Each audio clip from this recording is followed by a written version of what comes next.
नमस्कार, आप देख रहे हैं न्यूज प्लस 21। मैं हूं आपके साथ ललिता चक्रधारी। श्रीलंका में उपजे आर्थिक संकट के बीच प्रधानमंत्री महिंद्रा राजपक्षे ने इस्तीफा दे दिया है। महिंद्रा राजपक्षे ने इस्तीफा देश में आर्थिक संकट होने के कारण हो रहे विरोध प्रदर्शन और हिंसक घटनाओं के बाद दिया है। इस आर्थिक संकट के बीच बुधवार को श्रीलंका के राष्ट्रपति गोटबाया राजपक्षे ने देश को संबोधित किया है। उन्होंने श्रीलंका की जनता को आश्वासन दिया है कि एक हफ्ते के अंदर नई सरकार बनेगी और देश को नया प्रधानमंत्री मिलेगा, और कहा कि मैं प्रधानमंत्री और कैबिनेट की नियुक्ति करने जा रहा हूं। राष्ट्रपति राजपक्षे ने भले ही नए पीएम का नाम अभी घोषित नहीं किया है, लेकिन श्रीलंका में नए प्रधानमंत्री की रेस रणिल विक्रमसिंघे का नाम सबसे आगे चल रहा है। 70 के दशक में इनकी एंट्री राजनीति में हुई। यहाँ की यूनाइटेड नेशनल पार्टी के साथ राजनीतिक करियर की शुरुआत की। 1977 में लोकसभा का चुनाव लड़े और जीते भी।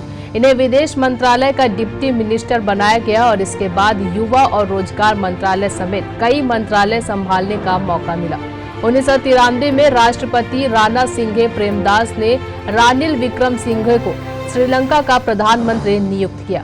7 मई 1993 को रणिल ने पहली बार प्रधानमंत्री पद की शपथ ली। अपने पॉलिटिकल करियर में रणिल 4 बार श्रीलंका के प्रधानमंत्री रह चुके हैं। पार्टी के दबाव के कारण 2019 में पीएम पद से दिया इस्तीफा। बतौर प्रधानमंत्री रणिल ने आखिरी बार अपना इस्तीफा नवंबर 2019 को दिया। इनके इस्तीफे के बाद ही राष्ट्रपति गोटाबाया राजपक्षे ने अपनी भाई महिंद्रा राजपक्षे को देश का प्रधानमंत्री नियुक्त किया था। श्रीलंका के संविधान के अनुसार प्रधानमंत्री अगले संसदीय चुनाव होने तक अपने पद पर कार्य कर सकता है, लेकिन 2019 में अपनी ही पार्टी के दबाव के चलते विक्रमसिंघे ने पद छोड़ने का फैसला किया था। आखिर हिंसा की आग में क्यों झुलस रहे श्रीलंका?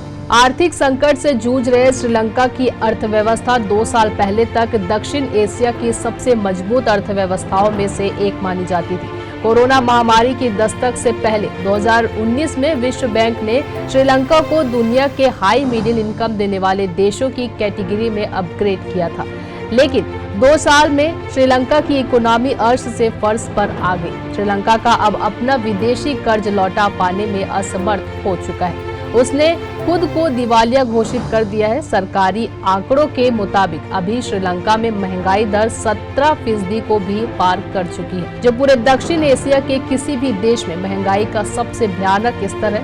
पैसों की किल्लत के बीच देश में महंगाई कई गुना बढ़ गई है। लोगों को रोजमर्रा की चीजें जुटाने के लिए भी परेशानी का सामना करना पड़ रहा है।